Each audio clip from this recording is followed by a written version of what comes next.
आज का वरदान है, सिर पे हाथ रखेंगे सभी। मालिकपन की स्मृति द्वारा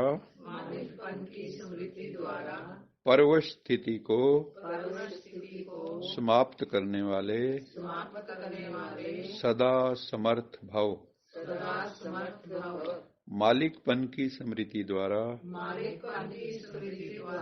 परवश स्थिति को समाप्त करने वाले सदा समर्थ भव।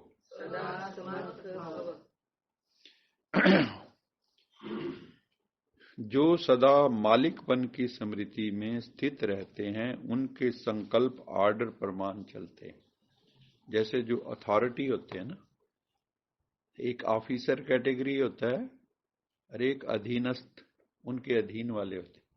एक अधिकारी होता है जिसको पावर्स होती है और एक अधीन होता है। यहाँ पे अधिकारी मालिक बाबा किसको कह रहा है? आत्मा को। अगर आपकी आत्मा मजबूत है तो सारे आपके इंद्रियां आर्डर में चलेंगी। ऐसा नहीं, आपका मन, बुद्धि, आंखें सब एकदम फिट टाइट। जो सदा मालिकपन की स्मृति में स्थित रहते हैं उनके संकल्प, उनकी मतलब थॉट भी ऑर्डर में चलती है। मन मालिक को परवश नहीं बना सकता। ब्राह्मण आत्मा मतलब हम योगी तपस्वी आत्मा कभी अपने कमजोर स्वभाव संस्कार के वश नहीं हो सकती। हो सकते हैं हम वश में? कमजोर स्वभाव संस्कार के। अगर आपके अंदर रोने की आदत है किसी भी परिस्थिति में तो आप कमजोर। आपने भगवान से ताकत नहीं ली, ताकत का टीका नहीं सही से लगा, अंदर ताकत तो आई नहीं, है ना। अंत में जब जिनके शरीर वो हो जाते हैं ना, कहते हैं खून भी पानी में बदल जाता है, उनको कितने टीके लगा लो। मेरी सिस्टर जो थी उसका अंत में खून, मतलब वो लगाते थे कुछ भी वही सूज जाता था, खून भी पानी जैसा हो गया था, हेपेटाइटिस बी। तो कहने का तात्पर्य ये है कि वहां जो बहुत कमजोर हो जाओगे ना तो भगवान का टीका भी काम नहीं करेगा। जैसे आपकी आंतड़ियां कमजोर हो गई, अब मैं देसी घी खिलाऊं आपने तो वो तो ऊपर से सीधे ही निकल जाना है, रुकावट कहीं आनी नहीं। ताकत क्या देगा वो? इसलिए कमजोर स्वभाव संस्कार के वश नहीं होना है। जब स्वभाव शब्द सामने आए तो स्वभाव अर्थात स्व प्रति और सर्व के प्रति आत्मिक भाव। स्वभाव का अर्थ बाबा ने कहा स्व के प्रति और सर्व के प्रति आत्मिक भाव। इस श्रेष्ठ अर्थ में टिक जाओ, आत्मा रूप में टिक जाओ। और जब संस्कार शब्द आए तो अपने अनादि और आदि संस्कारों को स्मृति में लाओ। आदि संस्कार मैंने जब हम देवी देवता थे सतयुग के आदि में, और अनादि मतलब अनंत काल से जो हमारा आत्मिक स्वरूप है उसका मूल स्वरूप, शांत स्वरूप, अनंत स्वरूप, प्रेम स्वरूप, ज्ञान स्वरूप, शक्ति स्वरूप।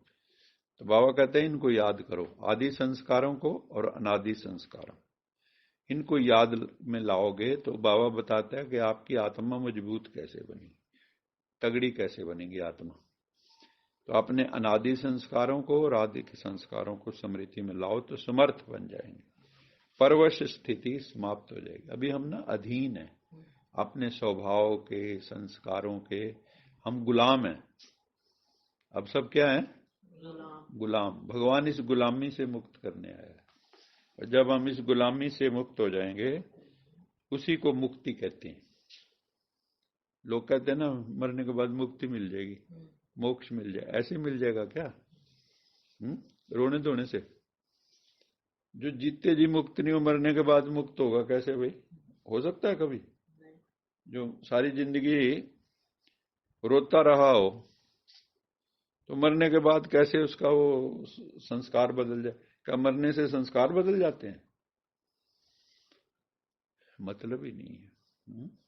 तो इसलिए अपना स्वभाव संस्कारों के गुलाम नहीं बनना है। बाबा कहता है कि अपने आदि अनादि संस्कारों में टिक जाओगे तो अपने स्वभाव के गुलाम नहीं रहोगे।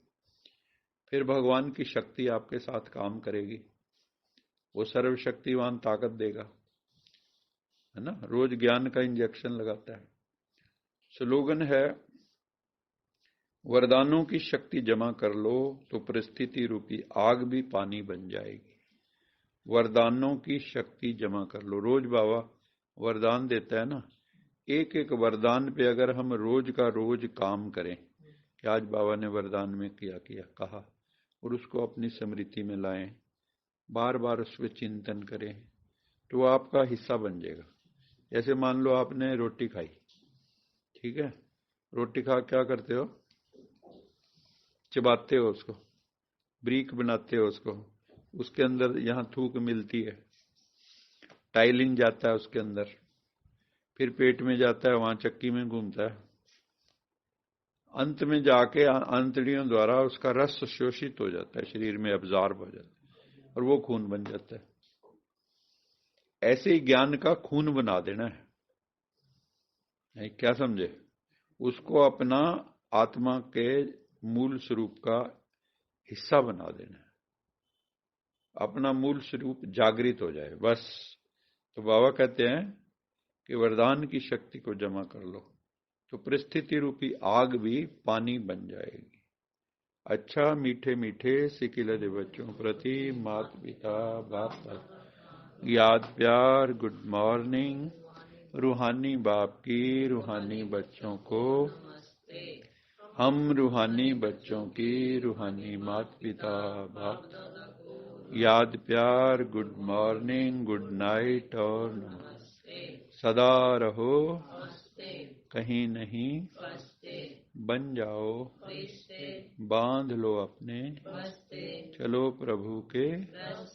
वाहिगुरु जी का खालसा, वाहिगुरु जी की फतेह। बोल साचे दरबार की जय।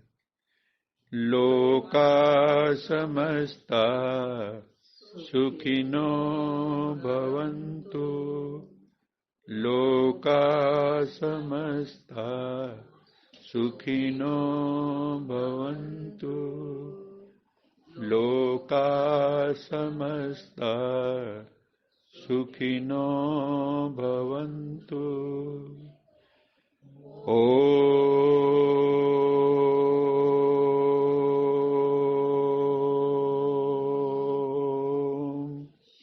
शांति शांति शांति।